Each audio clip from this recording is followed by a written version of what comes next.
Okay, this is a short video just going through all the equations relating to electricity in the AQA trilogy exams. Right, so let's start off by having a look at these animations. These yellow little people are supposed to represent charges, and as they leave the cell they're given packets of energy, these little yellow packets of energy. They drop off the packets of energy to the bulbs and then they leave with nothing. So we'll start by just talking quickly about current. Okay, so the number of blue balls passing per second here, right, would be counted as the current. So if you get two blue balls per second, we can say that that is like 2 amps. So this would be a nice time to introduce the idea of what current is. Current is stupidly given the symbol I, but it's the number of charges per second. So that is charges, which is the symbol Q, and T for time.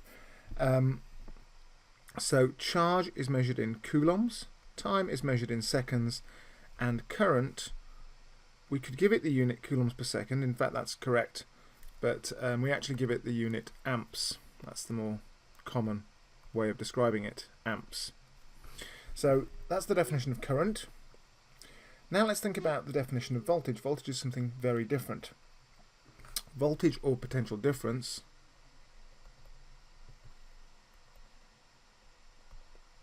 often you'll see PD or potential difference.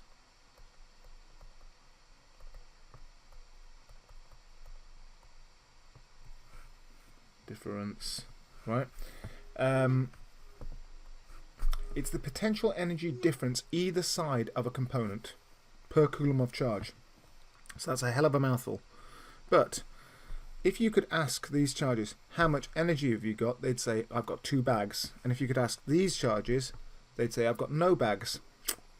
And the difference either side would be considered the voltage. So 2 bags here, 0 bags here, means the difference is 2 volts. Okay, so this is to do with the energy per coulomb of charge. So the actual definition for voltage is energy per coulomb of charge, right? So again, the unit for energy is joules, the unit for charge is coulombs, and the unit for voltage is volts, but you could also equally have joules per coulomb as a unit, but the more common unit is the volt, right? So that's 2 of the equations, right? Now that we've got current and voltage defined, we can start to think about a few other things as well. So we can see here that the charges start with 2 packets of energy and they leave with nothing. So this bulb is receiving 2 packets of energy for every coulomb of charge that moves through it. But these less bright bulbs here, if we have a little look, how much have you got? 2. How much have you got? So they've got 2 here, they've got 1 here. So this is going to give you a reading of 1 volt. The difference is 1. Again, here, you've got 1 here, you've got 0, they've got 0 here. So the difference in this scenario, again, is 1. And the difference across both lots, well, they start with 2. They end with nothing, so again, it's 2 volts. All right. Again, if I put a voltmeter here, they start with 2. They end with nothing, so again it's 2 volts. Hopefully you should be able to see that placing a voltmeter there or there, basically doing the same thing. So we can see something useful here, and that is that in series circuits, the voltage is shared, right? But the current is the same everywhere. However, in parallel circuits, so here you can see voltage is being shared. You get 2 volts across this bulb and 2 volts across this bulb. Sorry, 1 volt across this bulb and 1 volt across this bulb. But in this scenario, something else is happening. So if I was to count the number of charges per second moving past here, which would be the current, I'd need to place an ammeter here, and it would be in series in the circuit. It counts what is flowing through the component. Right? So if this ammeter were reading 4 coulombs every second, 4 coulombs every second, we're travelling this way, then when they come to this junction, some go this way and some go this way. And I'm sure you wouldn't be surprised if I told you that if that was 2 amps or 2 coulombs per second, right? If 4 come in this way, 2 go this way, you'd expect 2 to go this way as well. So in parallel circuits, the current is shared, but it's the voltage that stays the same. So we can see here the charges are leaving here with 2 packets of energy to spend. When you get to this bulb, they've still got 2. When they leave, they've got nothing. So if we put a voltmeter here, it would be reading a difference, a potential energy difference per coulomb of charge of 2 volts. Okay? So that's a little bit about how current and voltage work in series and parallel. Let's get back to some of the equations. Now, if I wanted to know how many joules per second were being received by these bulbs, I'd be interested in the power. What is the power? Well, power is joules per second, or watts, that's the unit for it.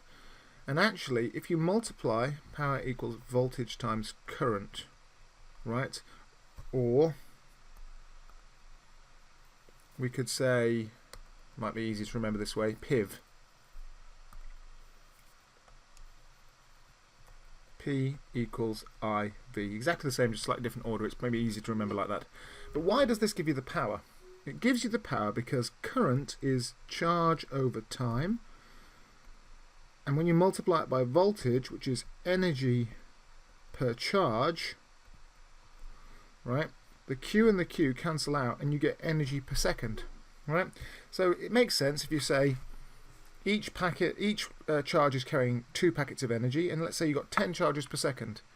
Well, 10 charges per second, each carrying 2 packets of energy, means that you're going to get given 20 packets of energy per second, because each visitor is bringing 2 packets of energy with you. So that's where the power formula comes from. Now, the next important formula is Ohm's law.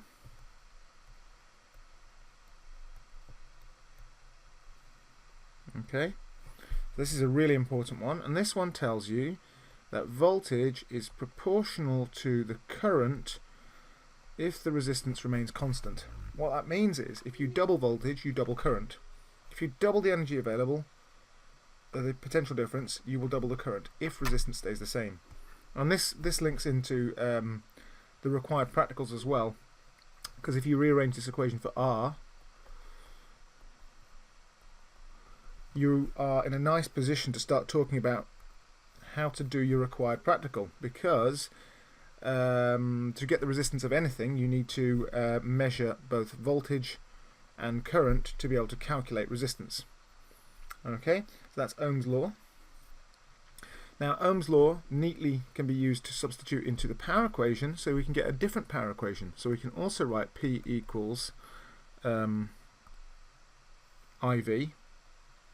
but we can replace one of the V's with this. So instead of writing IV, I will just shove this in for V, which gets me I times IV, which is going to give me I squared R. I squared R. Okay, so we've got Ohm's law, we've got 2 power equations, we've got current and voltage defined. What else do we have? Now, you often get this equation rearranged for energy. So energy will be equal to, the energy delivered will be equal to the voltage times charge. Okay, so I think actually I've covered all the formulas. You can also say this as well. If you know resistors in series, if you've got a resistor that is 10 ohms and another resistor that is 10 ohms, right, the total resistance, R total, will be equal to R1 plus R2. Okay. Right, now that doesn't work in parallel. If you have 2 resistors in parallel and they're both 10 ohms, they don't add up to 20 ohms. They actually going to give you much less resistance than 10 ohms. Okay, in fact there'd be 5 ohms in this scenario. But at GCSE you don't need to know the formulas for this, you just need to know that you would get less resistance. Okay, I don't think there are any more formulas, so I think I'm going to stop there. Thanks for watching.